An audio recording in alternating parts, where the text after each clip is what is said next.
Hi friends, my name is Yash and welcome back to my YouTube channel science short Gyan. So friends, आज की इस video में हम बात करने जा रहे हैं मेन डिफरेंस बिटवीन ऑर्बिट और ऑर्बिटल के बीच में। सो बहुत को कंफ्यूजन रहता है कि आखिर ऑर्बिट क्या है और ऑर्बिटल क्या है। तो ये आपका सारा कंफ्यूजन इस वीडियो में क्लियर हो जाएगा, तो वीडियो को अंत तक जरूर देखिएगा।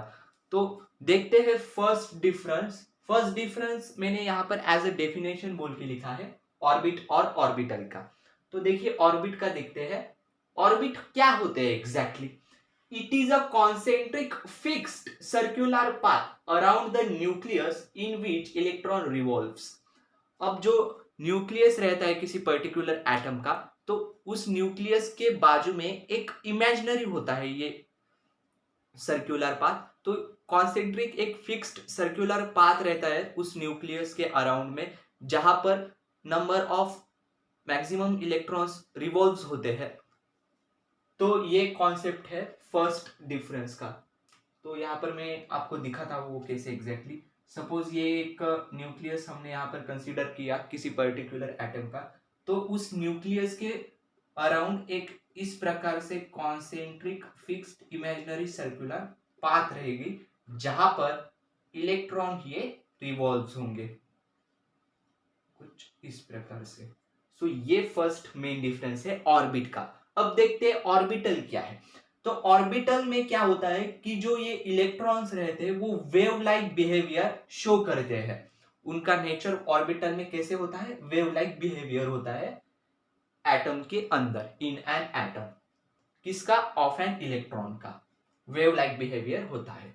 सो ये बहुत इंपॉर्टेंट डिफरेंशिएट करने वाला पॉइंट है। फर्स्ट एज अ डेफिनेशन यहां पर हमने कंसीडर किया है।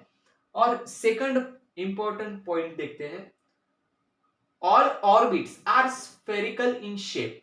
अब जो ऑर्बिट रहते हैं बोर्स ऑर्बिट, वो सभी स्फेरिकल रहते हैं शेप में। और इन case of orbitals that may be spherical, dumbbell और डबल डम्बेल इन शेप। और कुछ एफ ऑर्बिटल्स रहते हैं जो कि कॉम्प्लिकेटेड हम कंसीडर करते हैं, उनको ड्रॉ करना यहां पर इम्पॉसिबल है।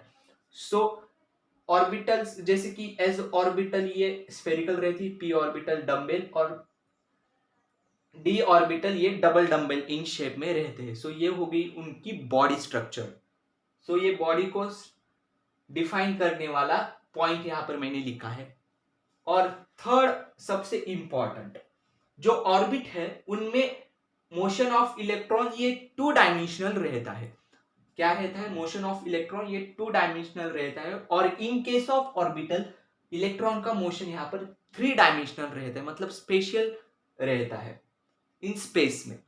और motion of electron in orbit कैसा रहता है? टू डायमेंशनल रहता है, मतलब अलोंग एक्स और वाई एक्सिस यहां पर हम कंसीडर करेंगे।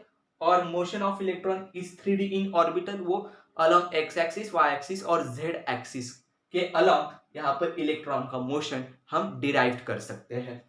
और फर्स्ट और लास्ट पॉइंट यहां पर डिफरेंशिएट करने वाला कि behaviour of electron is considered as a particle.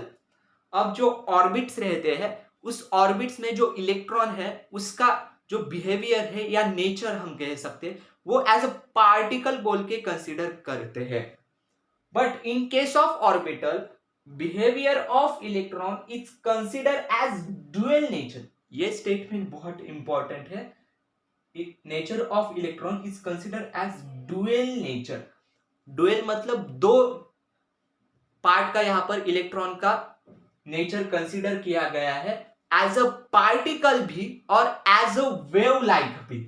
समझ में आ रहा है आपको? एज अ पार्टिकल बोल के भी यहां पर इलेक्ट्रॉन का नेचर कंसीडर किया है, और वेव लाइक बोल के भी इलेक्ट्रॉन का नेचर यहां पर कंसीडर किया है। इसका मतलब यह है कि ऑर्बिटल में हाइजेनबर्ग अनसर्टेनिटी प्रिंसिपल एप्लीकेबल है, और ऑर्बिट में Heisenberg uncertainty principle not applicable है। सो ये चार और सबसे बेसिक पॉइंट है, इतने भी हार्ड नहीं है। ये सभी आपको बेसिक पॉइंट रिमेंबर अच्छी तरीके से आपके दिमाग में हो जाएंगे।